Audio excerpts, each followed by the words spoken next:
What's up, y'all? Corey Cox, Clear Property Management. We are at 525 Davis Street here in Conway. We are getting this place ready for a tenant to move in. So, interesting story about this is there was a property management company. You can kind of see, it's real nice, whatever. But yeah, there was a property management company that actually was doing this house for this investor. I think this investor has some other properties in like Russellville and stuff. So they managed this one for him in Conway. Well, anyways, this is his only one in Conway.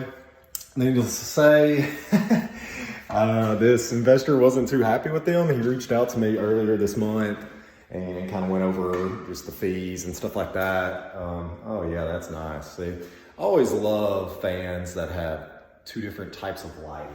That's nice. But he reached out to me and was trying to figure out something or whatever because he was unhappy with this property management company. Hey, not my thing, not talking about them.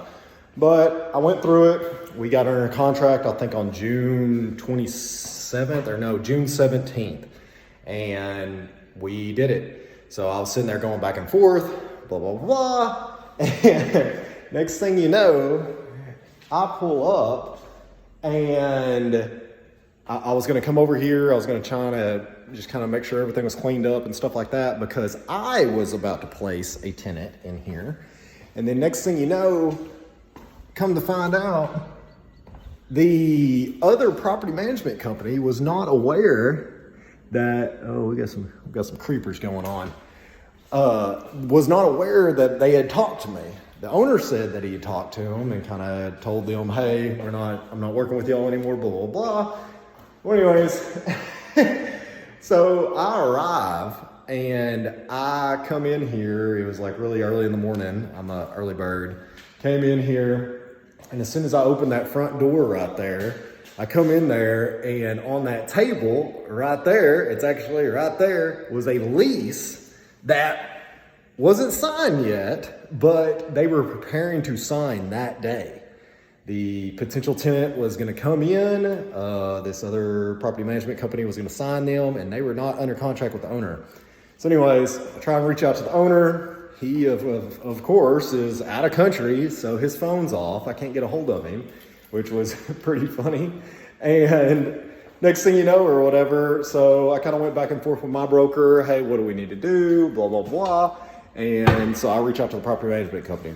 After some back and forth, yeah, it turns out that they don't have an agreement with him. And obviously, my contract is valid with him. And all is well. I'm going through all my stuff. I've got my potential tenants. I'm starting to do some show times with them, some showings with them. And this potential tenant calls me crying, and I'm sure it was emotional. Like, I know it was, because like you take off work, you think that you're coming in to live at this house, and then some back work stuff that had nothing to do with you is affecting you from getting this place, right? I mean, it wasn't her fault. It wasn't anybody's fault, right? Or it was one person's fault or one company's fault, but whatever. And next thing you know, or whatever, so she calls me crying and everything, and I'm just like, you got to get a breather then at that point, right? You got to separate yourself from the situation and take a minute. So in heated situations like that, so I said, hey, we do all things fair, which we do. We do in a first come, first served basis to keep everything fair. The way that I do my management stuff is I cast a big net out there and try and get a lot of applicants in there, and we just kind of operate in that sense. So anyways, so she thought that she was going to go to the bottom of the pile, or bottom of the line, right?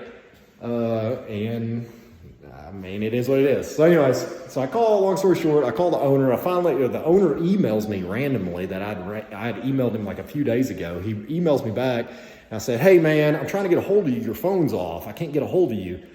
He's out of country. He thought he had set it up. Obviously he didn't. Anyways, long story short, we go back and forth. I tell him the situation. He feels awful for me. He's like, man, I didn't mean to get you in the middle of all that. It's like, it's all good. And he decides to go with the original person that was going to go sign. So whirlwind of emotions right there. Hopefully she was very appreciative. Hopefully it works out for her and stuff like that. Some of the other people were pretty sad, you know, that I had already vetted and everything else like that, but I just don't tell them the story and just somebody before them beat them out. So anyways, but it was really funny how all this transpired. This is something that I've been doing this for years now. I've never, ever in my life dealt with something like this before. But it is what it is. But hopefully it works out. All things are good and everybody's happy and stuff like that. We've got a great house, actually. It's in downtown Conway, so this is a great rental. Good investment property for this owner and stuff like that. It should be here for many, many, many years. But yeah, it's a little 2-bed, 1-bath house. And yeah, so I just had to let y'all know on a little bit of my drama. But they'll be coming to sign here around noon and they'll be locked in for a year. So here's to them. See ya.